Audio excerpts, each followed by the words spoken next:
He thought his scheme was flawless. A straightforward appendectomy would serve as the perfect cover for the tubal ligation he arranged behind my back, ensuring I could never bear children. He never dreamed I would discover the truth and turn his own lover into the instrument of his undoing. My name is Amara. I am 34 years old. When I first opened my eyes after the operation, pain wasn't the initial sensation. Instead, a deep fog of bewilderment enveloped me. Steady electronic beeps echoed through the quiet hospital room. The sharp chemical scent of disinfectant burned my nostrils, and my throat felt raw, as though lined with coarse paper. I attempted to shift my position, but a fierce, piercing ache low in my belly robbed me of breath. This discomfort went beyond what I had anticipated from routine surgery. It felt more profound, more violating. That morning had begun ordinarily enough. I had kissed my husband, Elias, my partner of 6 years, farewell at our apartment door, expecting him back by evening with takeout and stories of hospital jello.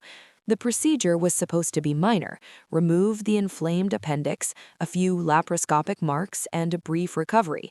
Yet as I lay beneath the harsh glow of overhead lights that drained color from everything around me, an unshakable certainty settled in my bones. Something had gone horribly wrong. A young nurse named Lena entered quietly. Her eyes were gentle, her movements precise as she checked monitors and adjusted my IV line.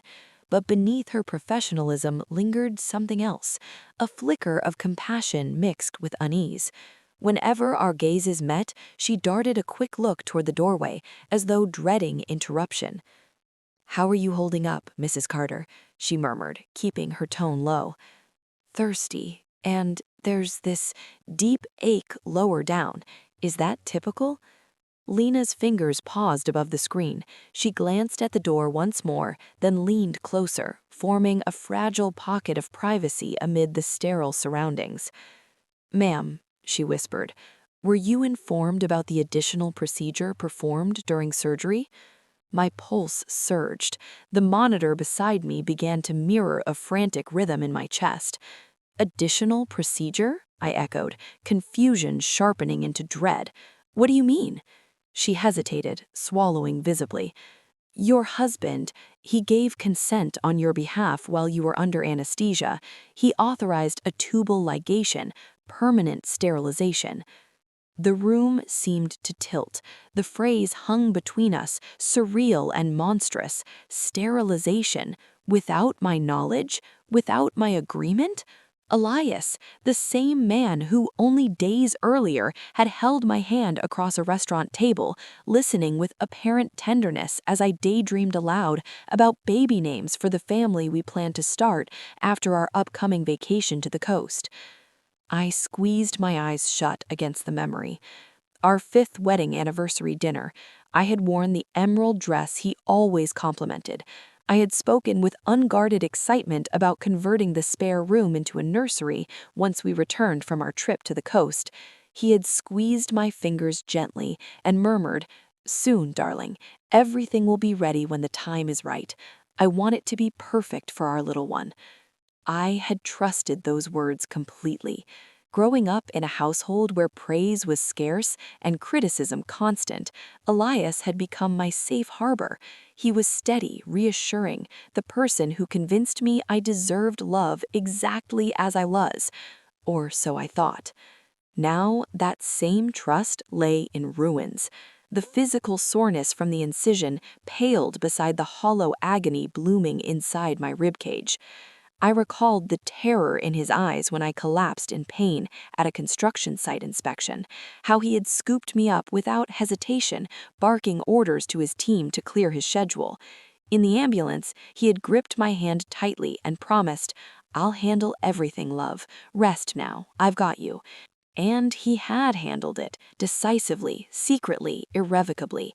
While I lay unconscious and defenseless, he had stripped away my future as a mother, all under the guise of care.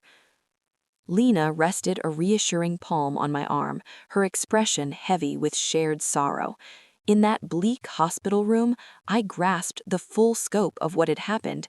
The surgeons had not merely excised my appendix, they had excised my dreams, and the man responsible wore the face of the person I loved most. The following hours blurred into helpless torment. I dialed Elias repeatedly. Each attempt went directly to voicemail.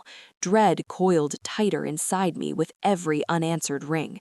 When the lead surgeon, Dr. Harlan, finally entered, his demeanor carried the cool detachment of someone accustomed to unquestioned authority. Silver-haired, impeccably dressed, he was the kind of physician New York's wealthy sought out. "Mrs. Carter," he began without looking up from his tablet. "The appendectomy went smoothly. Inflammation was caught in time. Discharge in a day or two, barring complications." "And the other surgery?" My voice trembled despite my effort to steady it. He glanced up at last, his face registering mild irritation. "A precautionary step, nothing more. Your husband mentioned a documented history of reproductive concerns. Combining procedures minimized risk and avoided a separate operation later. It was done with your welfare in mind, to reduce future stress and medical interventions." His words dripped with patronizing calm, as though discussing a routine upgrade rather than irrevocable alteration to my body. Fury ignited beneath my shock, burning away numbness. "I never consented," I said through clenched teeth. "Your husband acted as your medical proxy during the emergency. All documentation is complete and proper." He offered a thin smile. "Now, if there's nothing else." He departed before I could respond, leaving me shaking with silent rage. Elias appeared later that afternoon, carrying an extravagant arrangement of white lilies, my favorite, and wearing the warm, concerned expression I once found comforting. Now it struck me as grotesque theater. "Sweetheart," he said, bending to kiss my forehead. I recoiled. "Why?" The one word emerged flat and cold. His smile flickered. "Why what, darling? Why did you sterilize me without asking?" He exhaled dramatically, placing the flowers aside and perching on the bed's edge. He reached for my hand. I jerked away. "Amara, the anesthesia is still clouding your thoughts. You're not yourself right now. You're emotional." I'm seeing clearly for the first time. "Listen, love, remember how anxious you became whenever the topic of children arose? The way you'd pale at baby showers, saying pregnancy seemed overwhelming. I made the hard choice so you wouldn't have to carry that burden alone." None of it was true. We had discussed starting a family eagerly. I had shown friends brochures from fertility specialists weeks earlier. He was rewriting history, painting me as fragile and indecisive while casting himself as my benevolent protector. "Leave," I whispered. "Amara, don't overreact. We'll discuss this rationally once you're home and rested. Get out." The scream tore from my throat, shattering the room's stillness. He stood, smoothing his jacket with wounded dignity. "I'll return when you're calmer." The door clicked shut. I shattered. My first coherent action was calling my closest friend, Amara, my rock through every storm. When I choked out what Elias had done, silence stretched across the line, thick with shock and rising fury. "That monster," she hissed, finally. "Amara, listen carefully. You are not imagining this. 3 weeks ago, we sat on your couch, scrolling through baby name lists. You are not unstable. He is dangerous, and we will hold him accountable." Her certainty anchored me. I was not alone, and I was not delusional. Returning to our sleek Upper West Side apartment felt like stepping into enemy territory. Every framed photograph, every shared belonging now carried the stain of deception. Elias played the attentive caretaker playfully, brewing herbal tea, propping pillows, urging rest. I swallowed bile and began to play along. That evening, I murmured an apology. "You were right. I overreacted. The hormones and pain got the better of me. I'm sorry." Relief and smug satisfaction spread across his faces. "I knew you'd come around, my love. You always do." While he slept soundly beside me that night, I remained rigid, staring into darkness. The surgical ache served as a constant reminder, but the deeper wound fueled sleepless vigilance. I slipped into the guest bathroom, locked the door, and turned on the shower full force, not to wash, but to mask my silent sobs. Hot water streamed over me, yet a bone-deep chill remained. Grief poured out, for the children who would never exist, for quiet family mornings that would never come, and for the innocent trust I had extended to a man who proved himself a predator in disguise. When the tears finally ebbed and steam clouded the mirror, grief hardened into something sharper, irreversible resolve. Elias had miscalculated gravely. He assumed I would crumble, accept his rewritten narrative, and adapt to the future he imposed. He had gravely underestimated me. The next morning, while he attended a meeting, I entered his private study. His laptop demanded a password. After exhausting obvious dates, a memory surfaced. A partner's wife once mentioned their golden retriever, Duchess, born April 15th. Elias had chuckled at the absurdly elaborate name. On instinct, I typed Duchess 0415 Sunny. The desktop opened. Heart racing, I searched. A password-protected folder yielded to the same combination. Inside lay two subdirectories. The first contained financial records, a $30,000 wire transfer to Harlan Surgical Consultants, dated just before my admission, undeniable evidence of payoff.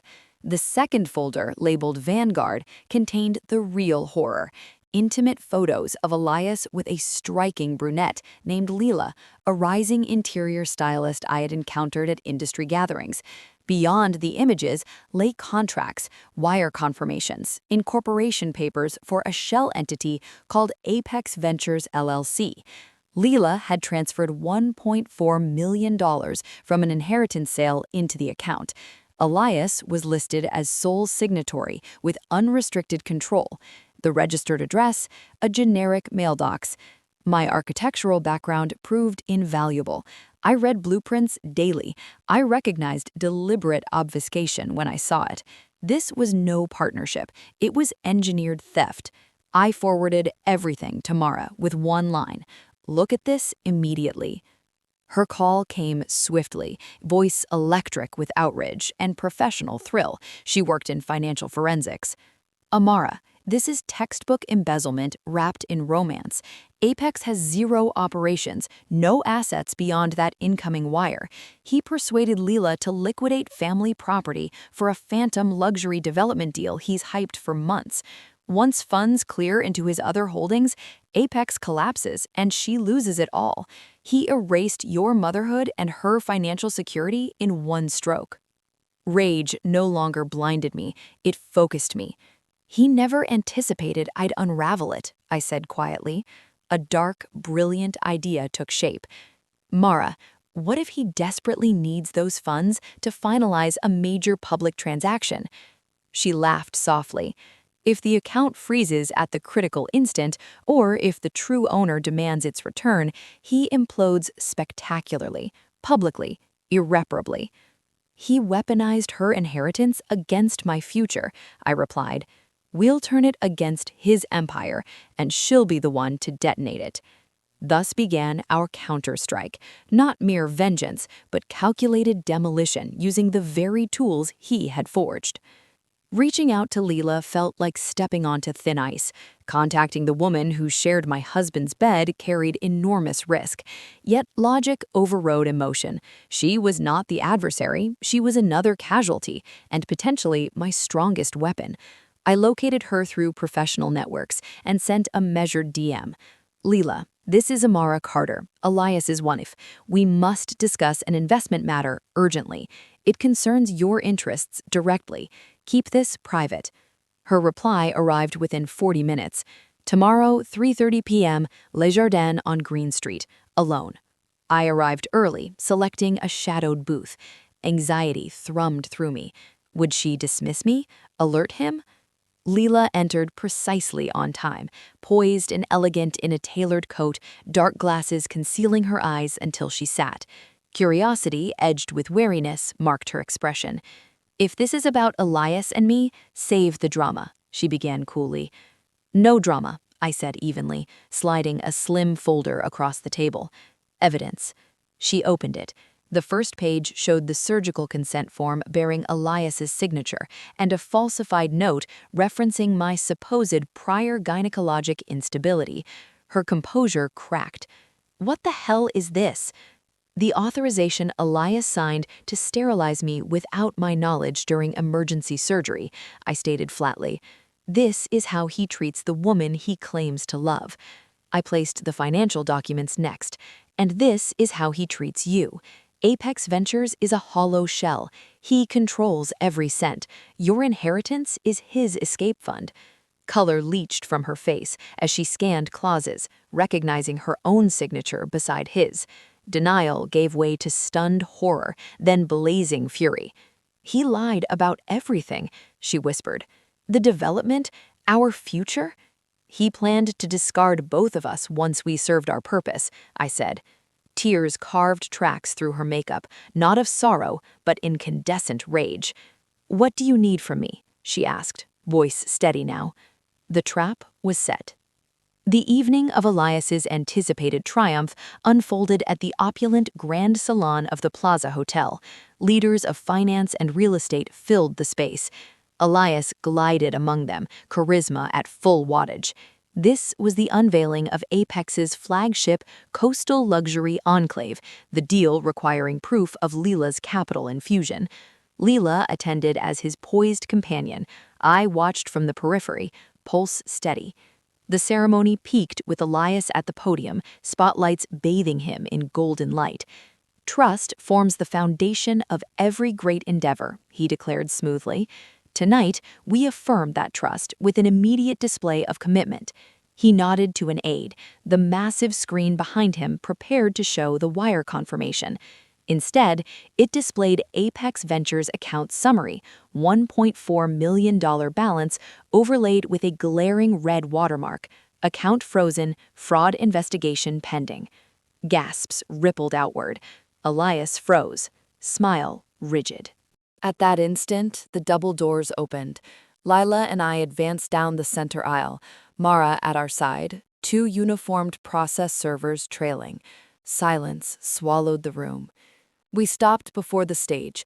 Elias stared down, features ashen. Process servers stepped forward.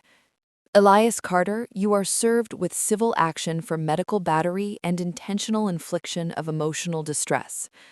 Elias Carter, you are served with criminal complaint alleging wire fraud and embezzlement. Cameras flashed furiously, not for glory, but for downfall. His meticulously constructed world collapsed in real time. Partners distanced themselves within hours. His firm suspended him pending inquiry. Social circles vanished overnight. Within days, the scandal dominated headlines. A high-profile executive exposed for reproductive coercion, financial deceit, and bribery of a prominent surgeon. Dr. Harlan faced license revocation and prosecution. Evidence proved ironclad. Elias sought plea deals, offering substantial settlements for dropped charges. My response? Absolute refusal. No sum could restore what he stole. Lila reclaimed every dollar. Weeks later, she publicly donated a significant portion to shelters aiding survivors of coercive control, crediting my courage for her awakening, a quiet act of solidarity between former strangers bound by shared violation. Elias received a 15-year sentence. A year onward, I stand in the sunlit offices of Horizon Justice Collective in Philadelphia, a nonprofit I founded with settlement proceeds. Open layouts and clear glass reflect the honesty Elias despised. Attorneys, counselors, and advocates provide pro bono support to women facing reproductive sabotage, economic abuse, and psychological manipulation. Each client who enters reminds me of the stakes. I live simply now, in a modest row house filled with light, plants, and quiet. The penthouse memories were sold, only peace remained. Some nights I ponder whether Elias grasps the depth of his betrayal, not the crimes on paper, but the annihilation of trust and autonomy. Then I let the question go. His story no longer shapes mine. My laptop signals a new message. I'm scared to leave, but I need to know my options. I smile softly, pour fresh tea, and type back. You're safe here. Share what you can. We're listening, and we're ready to help. Revenge alone may not heal, but joining forces with the woman he wronged to dismantle his lies brought a profound clarity. Sometimes justice arrives not as punishment, but as prevention, ensuring no other woman ever wakes to the same theft of her future.